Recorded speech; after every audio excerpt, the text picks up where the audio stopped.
that's made me incredibly successful in leading teams and creating inspiration. I'm going to be an entrepreneur probably for the rest of my life. But if you want to act like children, I'm going to treat you like children. Ready to dive in? Let's go.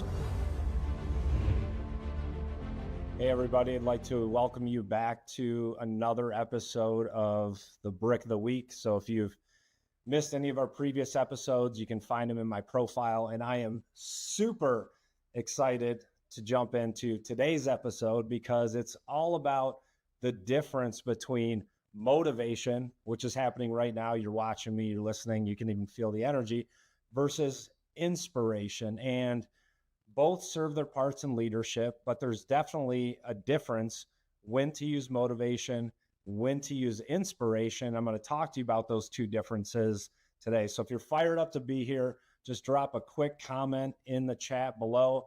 Love to see some activity. We're all about taking action at the House of Bricks, and just something simple as saying, I'm excited to be here actually starts to create some momentum for you and momentum for me. I'm a human. I like positive feedback.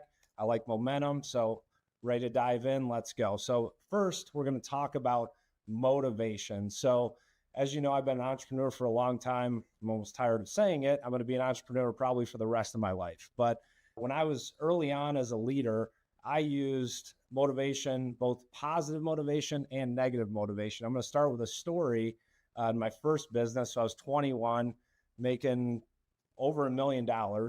Like any 21-year-old, that can get to your head at times. And so I had two salespeople that were consistently late to sales meetings. And so kind of ruling with the iron fist, I said, you know what, guys, if you want to act like children, I'm going to treat you like children. And I had the golden handcuffs at the time. They were making, well over six figures.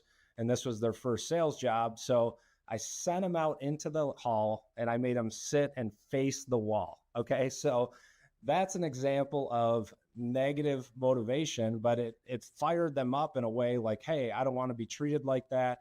And so I can promise you they will never be late to another sales meeting. But the point of me telling you that is that you have to know when to use what tools as a leader that's going to motivate your team in the right way. So I've obviously evolved a lot over time in my leadership style, but wanted to show you even the best leaders can make mistakes. So to lead effectively, it's really important to understand the difference between inspiration and motivation. And motivation is really a temporary thing. So you can run sales contests, you can micromanage your team, you can set goals, and that will motivate them for a period of time, but eventually that candle will burn out. And great leaders are really the ones that can influence and inspire people, and then they feel an attachment to the overall vision of where the company is going. So you're saying to yourself, Adam, how am I going to do that? Well, it's a great question. And one of the things that's made me incredibly successful in leading teams and creating inspirations, because think about it, when you're starting a business, why would someone come and work for you? They know you don't have any money. They know it probably won't work out. They could just go take a job at IBM. I remember my mobile tech company, my developers could have gone and worked at Apple or Google. Why would they come work for Adam House, a guy with no tech background who's starting a mobile web company? It's because they believed in my vision, and I was able to inspire them by getting their ideas to fit into the overall vision of the company. So that's what I call bottom-up buy-in, where a lot of leaders, especially me early on in my career, the example that I gave you, I was going top down. It was my way, the highway, and it worked for a period of time, but I did burn out salespeople. I burned out my staff. As I evolved as a leader, I was able to accomplish greater things by getting that bottom-up buy-in. So we talked about your inspiration. And one of the things that I've noticed in this generation is a lot of people are always looking for their why. Oh, Adam, what's my why? And looking for this kumbaya moment. Like very rarely is there that intersection of where your passion actually puts food on the table. So I lived my life in saying to myself, why not? right? Why not start a business when you're 19? Why not drop out of college? Why not start a mobile tech company with no tech background? Why not start a healthcare analytics business with no healthcare background? Why not play professional basketball at 32 years old as a 6-foot white guy? Why not do that? Makes so much sense, right? Well, the more you live in that why not, the more things that you're going to test and learn and grow. So I've spent my whole life, or at least my entrepreneurial life, growing because I'm testing, I'm failing, and continuing to make progress. And that's what helps me achieve my goals. So try to make that mind shift for yourself, and then you will be able to walk with that mindset, and then that will be infectious to the rest of your team. And so one of the things I always tell people is you cannot give what you don't have. And if you don't have self-government and self-leadership and self-inspiration, it's impossible for you as a leader to truly inspire the people around you. So what are some practical ways for you to inspire yourself? Again, it's taking action. Don't look for an epiphany moment that's going to lead to your success. It's just little amounts of progress every day over a long period of time.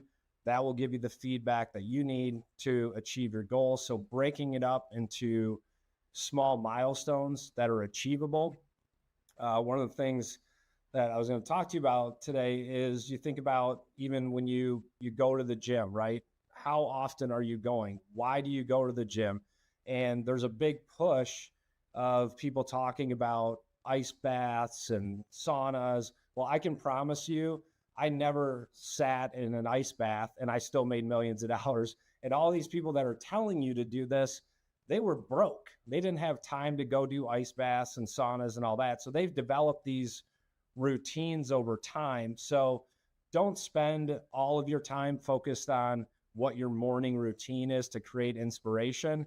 Just find anything that you can be consistent with that will give you the confidence that will carry over in the rest of your life. So don't get caught up in, this guy does this and that. Find something, stick to it, be consistent, and then that consistency will build confidence in you that will help you instill confidence in your team and create inspiration. So an important thing that's going to help you stay inspired is understanding that your feelings are not facts. Okay.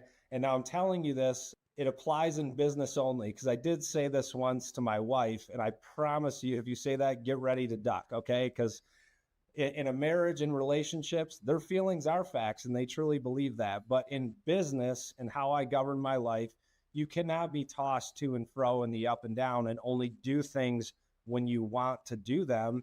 You have to do them when you don't want to do them, right? And the last thing I wanted to talk to you about today is the importance of not looking for a shortcut.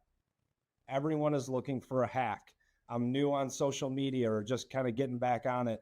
Every reel I see is someone's gimmick of how to get a 7 or 8 figure coaching business or how to trade Bitcoin or whatever. There is a direct correlation between the degree of difficulty and the value that you will get it from. So if I gave you $1 million, yes, you would have a short-term experience with $1 million, but you didn't do what it took to earn it. So the odds are you're going to lose it, right? Look at people that win the lottery, they end up bankrupt. There's a direct correlation between the degree of difficulty and the degree of value that you will receive. And so I want to encourage you today to embrace the difficult things, because the more difficult it is, the greater value that you will receive on the end. And that's really where I get my inspiration, is on the journey of climbing the mountain.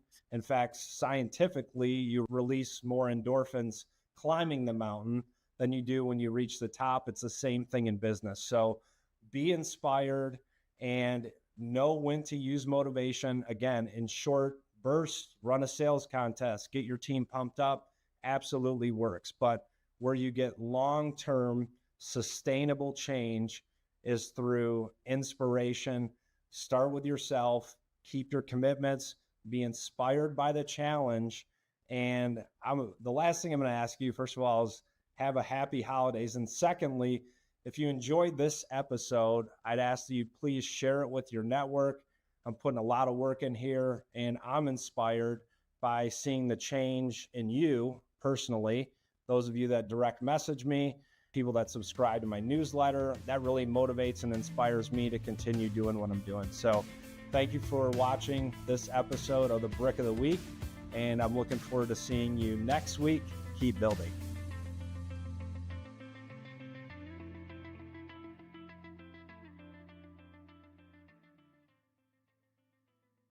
When to use motivation, when to use inspiration. Why not start a business when you're 19?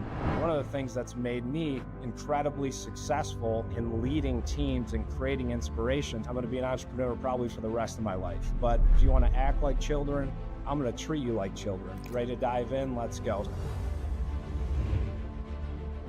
Hey everybody, I'd like to welcome you back to another episode of the Brick of the Week. So if you've missed any of our previous episodes, you can find them in my profile. And I am super excited to jump into today's episode because it's all about the difference between motivation, which is happening right now. You're watching me, you're listening, you can even feel the energy, versus inspiration. And both serve their parts in leadership, but there's definitely a difference when to use motivation, when to use inspiration. I'm going to talk to you about those two differences today. So if you're fired up to be here, just drop a quick comment in the chat.